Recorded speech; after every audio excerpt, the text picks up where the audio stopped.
Welcome to LinkedUp, Breaking Boundaries in Education, a podcast that focuses on what is happening in education today, connecting everyone to the movers and shakers that are breaking boundaries in the education arena. Welcome to LinkedUp, Breaking Boundaries in Education.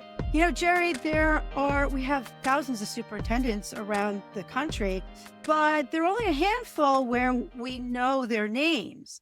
And I remember being at ISTE one year, and I was leading a panel, and I was trying to meet people and gather and figure out who I wanted on the panel. And I knew I wanted Marlon. So I looked up our guest today. I looked up his schedule on ISTE like a true stalker would do. And then I went to a panel session that he was running, and it was fantastic. And then I went up to him after, and I was a little nervous because, everyone knows Marlon. And then he's a rock star. He's a rock star. So I was a little nervous. He couldn't have been kinder. And that's not always, sometimes the rock stars are not always the kindest. That's right. He was both. And so I thought, this was so nice. He was so honored that I had asked him. And it was just, and it's not always like that. So I just thought, what a truth. And this is when he was a superintendent. And now I want to hear everything that he's been doing since then. So why don't you introduce him, Jerry?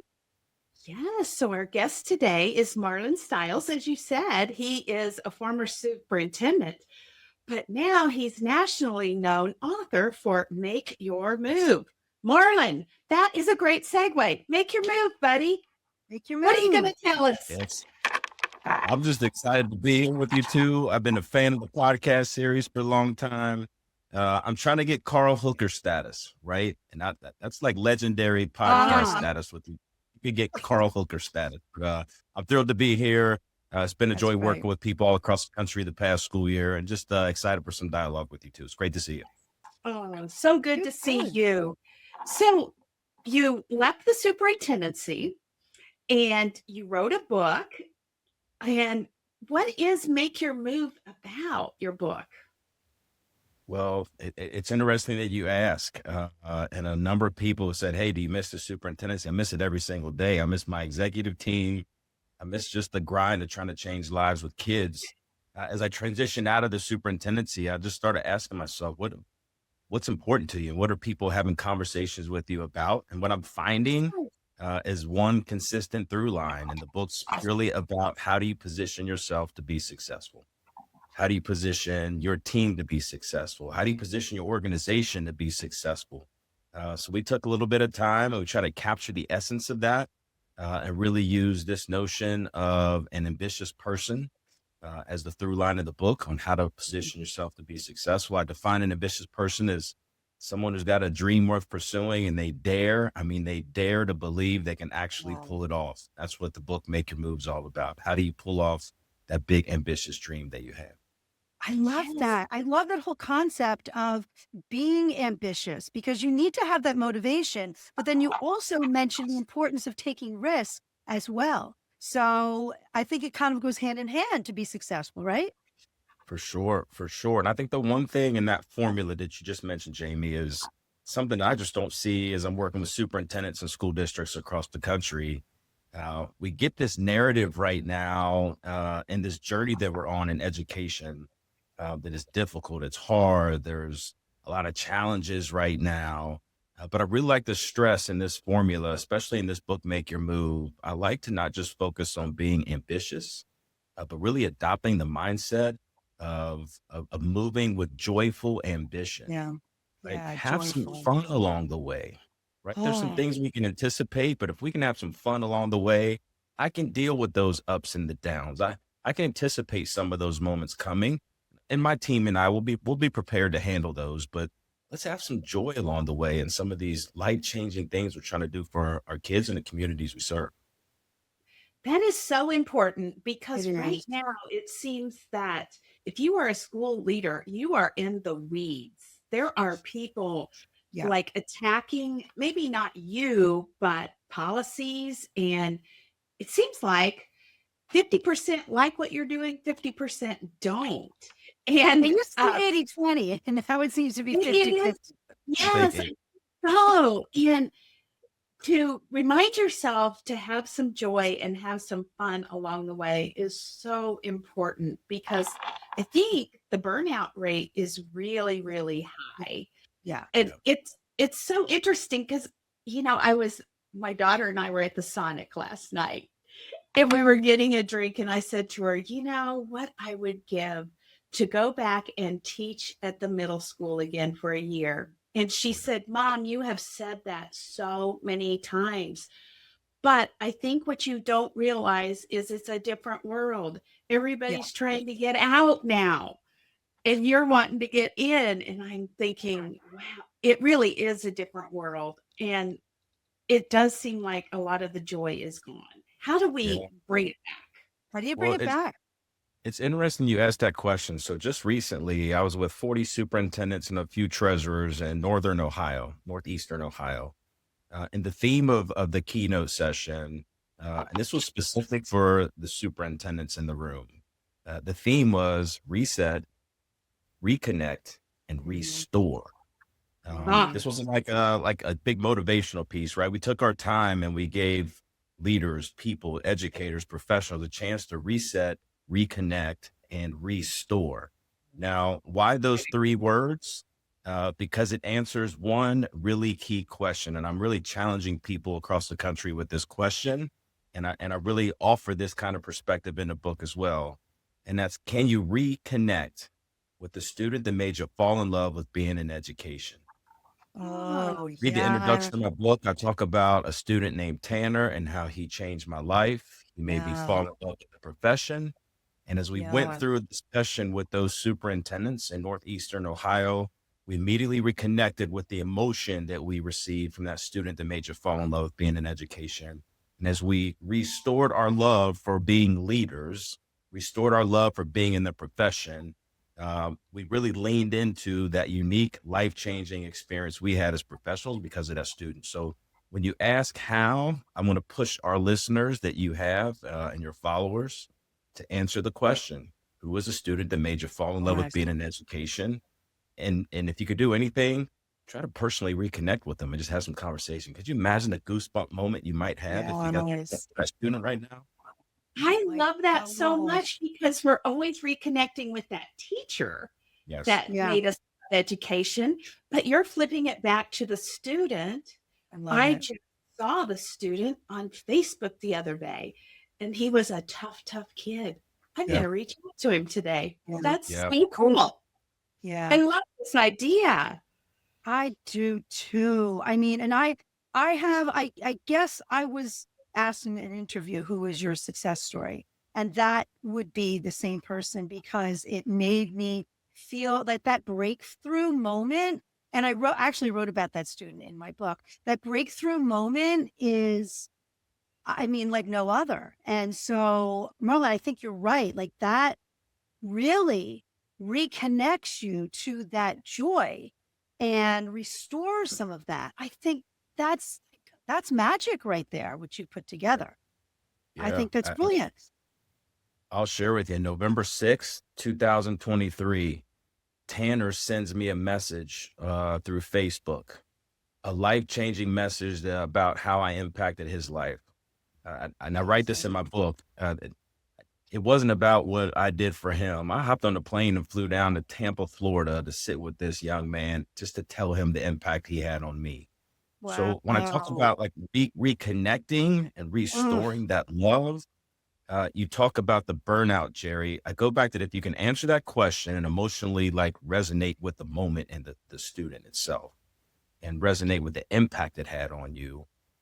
I talk about milestone moments in the book, if there's some milestone moments that you, your team, or your organization are working towards, if it's 50-50 about how people feel about your journey towards it, I'm cool with the 50-50. I'm cool with the 80-20, right? Because I'm still reconnected with what really makes me so passionate about working for kids. So I go back to our leaders and our educators, anticipating key moments in your journey.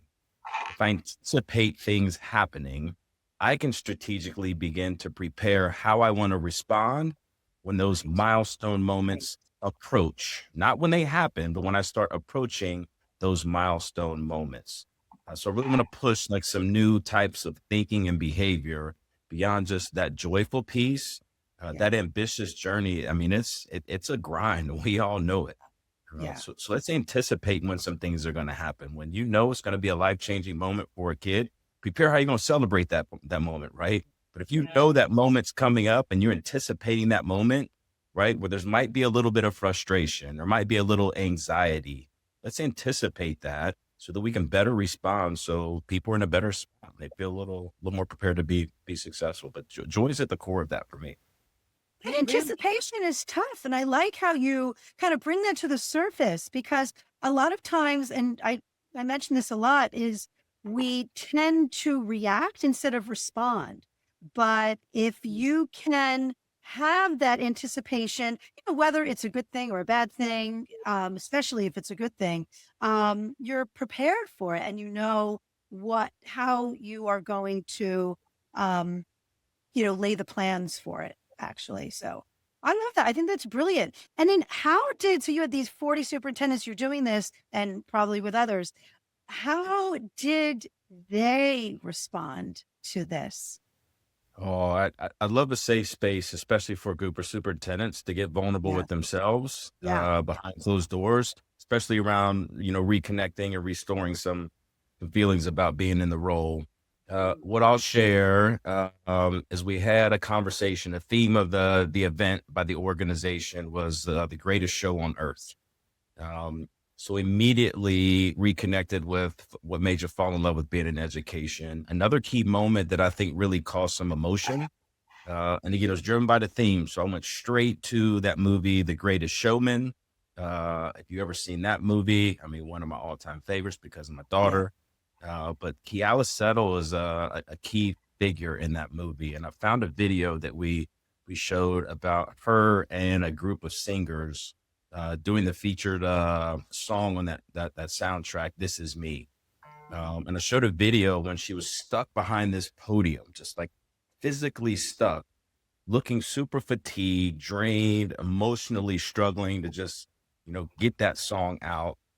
Yeah. And we talked about the importance of superintendents, executive leaders, key figures in our profession, finding the courage to step from behind the podium to do the real work, versus finding comfort behind the podium out of hesitation or concern about how the work is going to be received. I can share that was a key conversational moment in that room with those group of leaders. It got really emotional. Some really resonated with the notion of I've got to be more courageous as a leader. Some really connected immediately with some of those raw emotions we have as leaders and organizations about how we've hesitated or pulled back from doing some of the real work out of anticipation of what the responses will be. I think my favorite part were some of the smiles on the superintendent's faces, like, you know what? I need to get back to, I am planning to walk from behind the podium, get out of my community and keep pushing us forward because I believe in what we're trying to do for kids. So great event. I really enjoyed just the intimacy of it. But that was a key piece, I think, to answer your question that really showcased how those leaders really felt about the experience that day. Yeah, really making them get to a point of this call to action and through an emotional journey, it sounded like. Really, really fantastic. You came to what you're doing because of the accolades and all of the wonderful things that you did as a superintendent. So can you tell us about some of those things that you were most proud of when you were a superintendent and how it made you to make your move to what you're doing now? That's an intimate question that I really haven't ever answered publicly. The accolades are nice, don't get me wrong. But a few things I would share in Middletown City Schools that I think were like career changing for me as far as what made me fall in love with that district. We flipped the culture, and I'm saying we right off the bat. We flipped the culture overnight. The district was severely underperforming, very much urban minded, high poverty. one of the lowest ranked districts in the state of Ohio. We flipped the culture overnight, and that was magic. To watch the staff find something to believe in, find something to stand for, and find themselves in the rebranded culture was just a magical experience over the first 18 months. We took the concept of culture, gave it an identity. We called it hashtag Midi Rising. We could talk about that for another 30 minutes. But Midi Rising just caught like wildfire across the city. I'm not just saying in our school buildings, but across the city. Wow. And it really established a really strong sense of pride. So really just proudful of the staff and how they just came together about this notion of reshaping culture. And then number two, and I'll pause there, then I'll go to one other thing. The second thing that I'll share as well was the leadership. We stabilized leadership for 5 straight years. Our retention rate as a staff was 82% when I got there.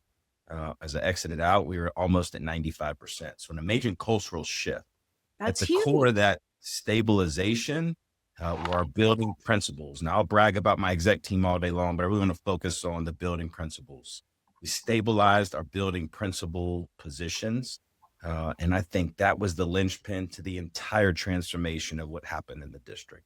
The innovations, the creative ideas, programs we put in place, really focusing on building like really high quality leaders, especially at the building level, was a game changer for us in the district. And I can't be any more proud of those 10 building leaders that we had. Some of them right now are sitting in central office positions. And, as a former superintendent, that makes you proud also.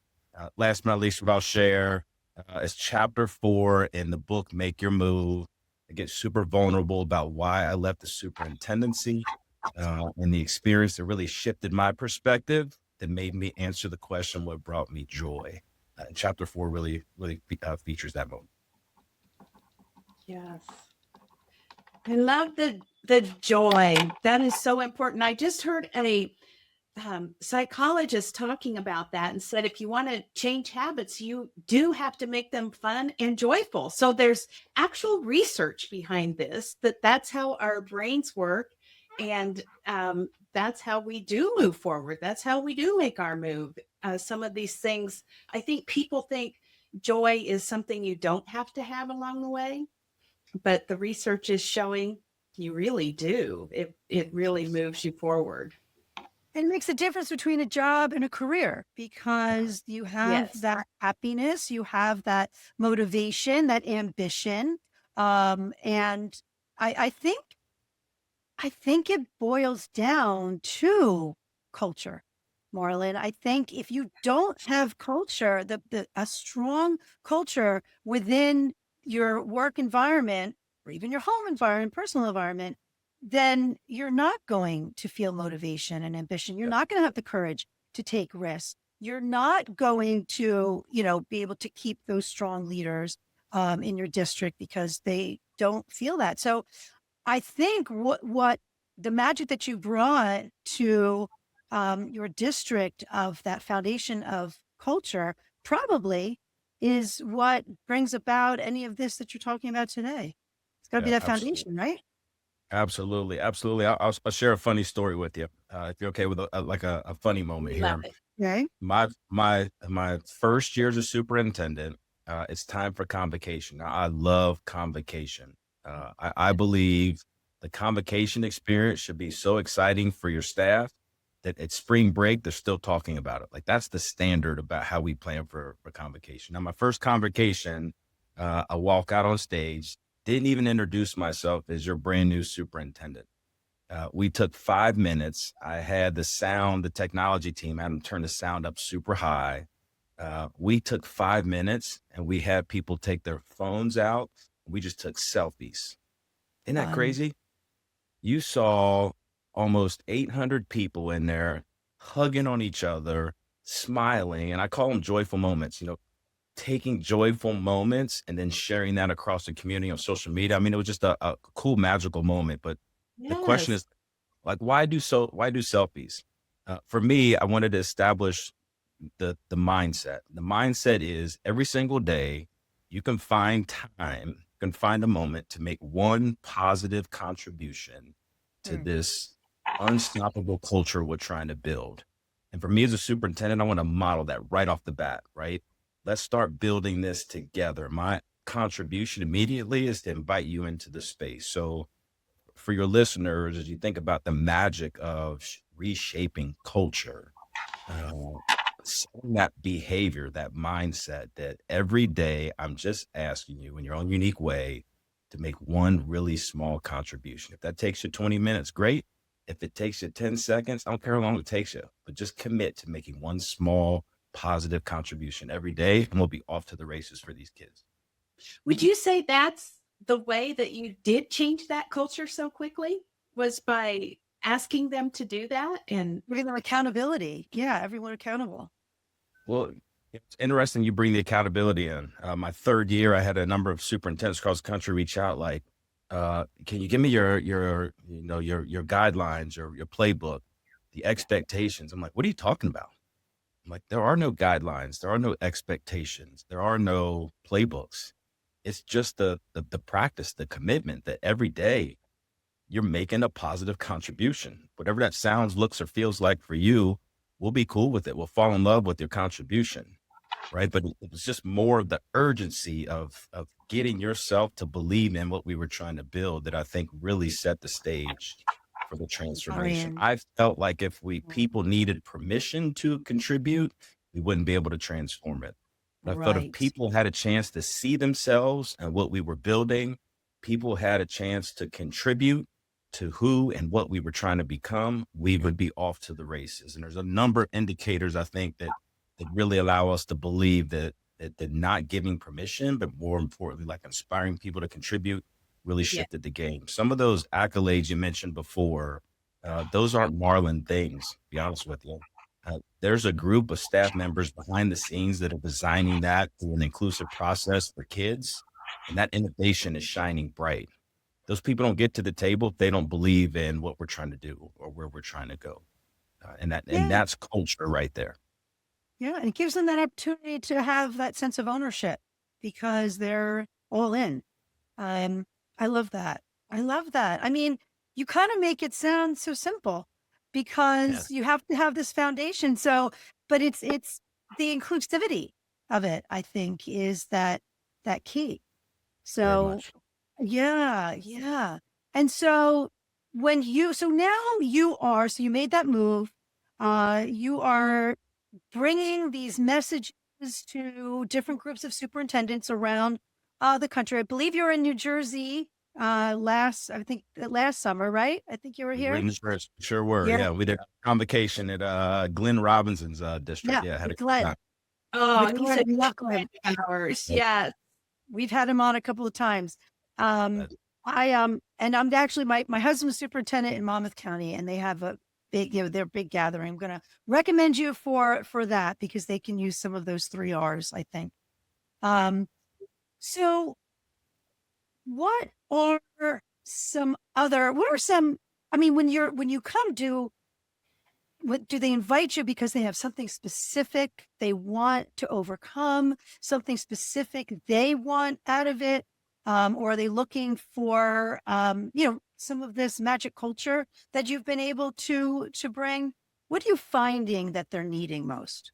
Yeah. So the question for me is like, what move do you want to make? And what's the focus of who we're trying to serve? So when I first got into the circuit, a lot of advice I got is Marlon, pick a lane, and live in it. If your culture is a living culture, well, my lane is education. My lane is, really inspiring people to do some cool stuff for kids. That's my lane. So I really try to center each of the districts or organizations I'm working with.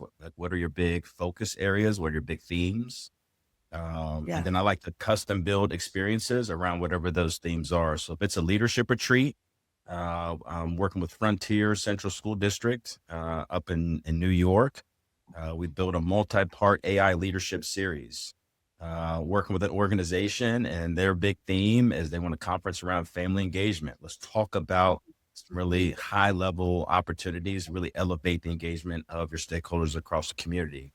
If it's a back to school keynote or an in-service keynote, really leaning into the superintendent about what do you really want your staff to feel and be able to experience to move them towards whatever you're building in a really motivational way, not just the rah, rah, sis, boom, bob, but a really emotionally connected experience where it moves their practice. So whether it's a keynote, a leadership retreat, executive coaching, whatever the experience may be, I love just customizing the message and the content. I'm really looking forward to this summer. I'll be at the AESA leadership event out in California, and we're talking systems leadership. And I can't wait to dive into some conversation with leaders out there, as well as a number of different districts across the country. So what you're saying is you're not really cookie cutter. You are roll up your sleeves. I want to hear what it is. And what you listen first and you find out what exactly they need. And then you customize all the way from keynote down to executive coaching. I love it. Yeah. I love it. Yeah. And I love deal. that you're not in one lane, because I think that we try to do that to people too often. And people are so diverse. We have so many skills, and especially you in all of the years of leadership. And so to just narrow it down isn't a good thing, particularly, although people were telling you to do that. I'm glad you made your move and expanded your lane. I truly feel blessed. I feel like my calling, and I'll say this in the most respectful way, I just want to be a retention mechanism for classroom teachers, a retention mechanism for building admin, a retention mechanism from superintendents to board members to community members, any adult trying to serve kids. I just want to be a retention mechanism to keep them excited about what they're doing for kids. So if that means I have to shift topics or stay up late to customize some content, happy to do it. Because if that keeps you standing in front of that child for multiple years, that's really impactful as far as their trajectory. So I truly feel blessed to be in the space, just like the two of you, to keep lifting other people up and keep them excited. Find inspiration from both of you as well, and just glad we're sharing space today. Oh, that's such a great conversation today.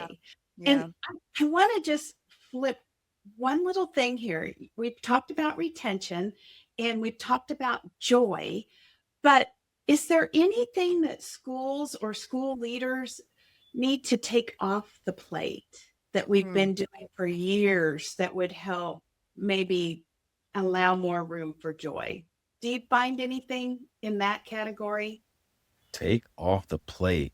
Ooh, I've got a couple things. No particular order here. I knew for it. So number one, I say what we should take off the plate is when we pull into our garages, leave work at work.